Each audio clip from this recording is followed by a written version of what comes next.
ചിഞ്ചു മാം, Nancy മാം, sir. ഞാനിവിടെ ചിഞ്ചു മാമിനോട് കടപ്പെട്ടിരിക്കുക. എന്താണെന്ന് വെച്ച് കഴിഞ്ഞാൽ ഈ കോഴ്സ് നമ്മുടെ എക്സാം എല്ലാം കഴിഞ്ഞു കഴിഞ്ഞപ്പോൾ എൻ്റെ അടുത്ത് ഒരു അച്ഛൻ വിളിച്ച് പറഞ്ഞു, ഒരു കൊച്ചിനെ, ഞാനൊരു ഹോസ്പിറ്റലിൽ വർക്ക് ചെയ്യുക, അപ്പോൾ ആ കൊച്ചിനെ അവിടുത്തെ സൈക്കാട്രി ഡോക്ടറെ കാണിക്കണം. അപ്പൊ ഞാൻ ചോദിച്ചു, ആ കുഞ്ഞിന് എത്ര പ്രായമുണ്ട്? 12 വയസ്സ്.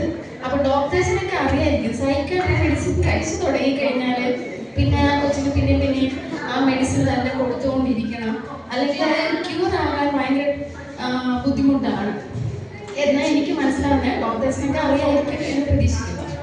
അപ്പോൾ ഞാൻ ചിഞ്ചു മാമിനോട് ചോദിച്ചു, എനിക്ക് കൗൺസിലിംഗ് ചെയ്യാൻ പറ്റുമോ എന്ന്. അപ്പൊ ചിഞ്ചു മാം പറഞ്ഞു, അത് പറ്റത്തില്ല, എക്സാം കഴിഞ്ഞിട്ടല്ലേ ഉള്ളൂ, ഒന്ന് വെയിറ്റ് ചെയ്യാൻ.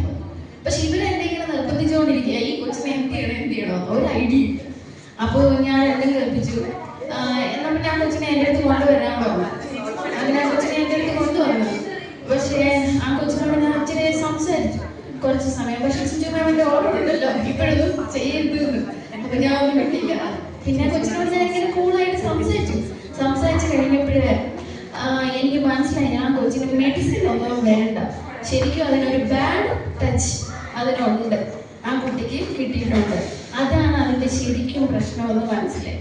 അപ്പം ഞാൻ എൻ്റെ അമ്മയോട് തന്നെ പറഞ്ഞു, നിങ്ങൾ ഹോസ്പിറ്റലൊന്നും കാണിക്കണ്ട, അങ്ങനത്തെ പ്രശ്നങ്ങളൊന്നും ഇല്ല, നിങ്ങൾ തന്നെ സംസാരിക്കുക ആ കൊച്ചിനോട്, ഫ്രീ ആയിട്ട് സംസാരിക്കുക. അന്നേരം അതെന്താണെന്ന് വെച്ചാൽ പറയും.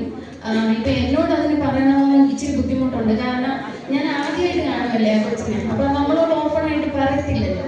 അന്നേരം ഞാൻ ആ കൊച്ചിന്റെ അമ്മയോട് തന്നെ പറഞ്ഞു, ഒന്ന് സംസാരിച്ച് കഴിയുമ്പോൾ അതെന്താണെന്ന് വെച്ചാൽ മനസ്സിലാക്കും എന്ന് പറഞ്ഞു. എനിക്ക് അപ്പോഴൊക്കെ മനസ്സിൽ ഓർമ്മ വരുന്ന ചിഞ്ചു മാമിനെ. പിന്നെ ഞാൻ അങ്ങനെ പറഞ്ഞത് കാരണം ഇവർ ആദ്യത്തെ ദിവസം അതിനെ തിരിച്ചു കൊണ്ടുപോയി. രണ്ടാമത് വീണ്ടും പറഞ്ഞു, ആ കൊച്ചി എന്നെ കാണാൻ ആഗ്രഹിക്കുന്നു.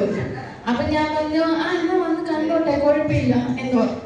അപ്പോ പിന്നെ വന്നപ്പോ എന്നെ ചേച്ചിന്നൊക്കെ വിളിച്ച് സംസാരിക്കുകയൊക്കെ ചെയ്തു. പക്ഷെ എന്തോ ഭാഗ്യം, ആ കൊച്ചിന് മെഡിസിൻ്റെ ആവശ്യം വന്നില്ല. അത് ഇപ്പൊ നന്നായിട്ട് പഠിക്കുന്നു, മിടുക്കി കൊച്ചായിട്ടോ മാറി. ഞാൻ പക്ഷെ കൗൺസിലിംഗ് ഒന്നും ചെയ്തില്ല, ചിഞ്ചുമാമിനോടാണ്. പക്ഷെ അത്രയും മാത്രമേ ഞാൻ പറഞ്ഞുള്ളൂ. ഇപ്പൊ നല്ലൊരു കുട്ടിയായിട്ട് പഠിക്കുന്നു, നല്ല സന്തോഷമുണ്ട്. പിന്നെ എനിക്കൊരു സ്നേഹോപകാരം ചിഞ്ചു മാമിന് കൊടുക്കണമെന്നുണ്ട്. സോറി സാർ, സോറി മാം, ഞാൻ ചിഞ്ചു മാമിന് കൊടുക്കുക.